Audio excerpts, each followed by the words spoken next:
আল্লাহ রাসূল সাল্লাল্লাহু আলাইহি ওয়াসাল্লামেরও তো ওফাত হয়েছে, হয় নাই? আবার আমার আপনারও ওফাত হয়, আমাদের বাপদাদারও ওফাত হয়েছে। ওফাত মানে মৃত্যু আর কি। আমাদের পূর্বপুরুষদেরও মৃত্যু হয়েছে।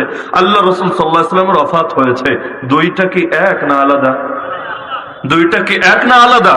কাসেম নানতুবি নিজেও ব্যাখ্যা করেছেন, ইন্নাকা মাইয়িতু ওয়া ইন্নাহুম মাইয়িতুন, আল আতফু ইয়াক্তাজি তাগায়ুর। আল্লাহ এভাবে কেন বললেন? হে নবী, আপনিও মৃত্যুবরণ করবেন এবং তারাও মৃত্যুবরণ করবে। একসাথে না বলে আলাদা আলাদা কেন বললেন? আল্লাহ তো বলতে পারতেন সবাই মরবেন, শেষ, সবাই চলে যাবেন দুনিয়া থেকে, শেষ। আল্লাহ আলাদা করে বলেছেন নিশ্চয় আপনিও মরবেন এবং নিশ্চয়ই তারাও মরবে। কারণ মৃত্যুর অর্থ আলাদা, নবীর ক্ষেত্রে আলাদা, উম্মতের ক্ষেত্রে আলাদা। উম্মতের ক্ষেত্রে মৃত্যু মানে কি বোঝেন? মৃত্যু মানে হলো আমাদের ভেতরে রূহ আছে, একদম মাথা থেকে পা, যে রূহের কানেকশনটা আছে, এটা আমাদের ভেতর থেকে উঠিয়ে নিয়ে যাওয়া। আর নবীদের ক্ষেত্রে অর্থ এটা না।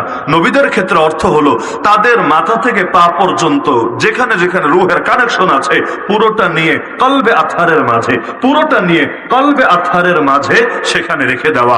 অর্থাৎ হাদিসের মধ্যে আছে কাবাজা, কাবাজা, আল্লাহ জান কবজ করেন, ফেরেশতা এসে আল্লাহর পক্ষ থেকে জান কবজ করে। ওই কবজেরও দুই অর্থ। কবজের একটা অর্থ হলো আটকে রাখা, হাবাসা, আর আরেকটা অর্থ হলো সেটাকে সেখান থেকে আলাদা করে সরায়া দেওয়া, সরায়া দেওয়া। আমি আপনার পকেট থেকে কলমটা নিলাম, টান দিয়ে নিলাম, নিয়ে বললাম এই যে কলমটা কবজা করেছি, কলমটা কবজা করেছি। কিভাবে? আপনার জায়গা থেকে আলাদা করে আমার হাতে এনেছি। অপরদিকে নবীর ক্ষেত্রে অর্থ হয় আলাদা, ওইখানেই আমি এটা আটকে রেখেছি।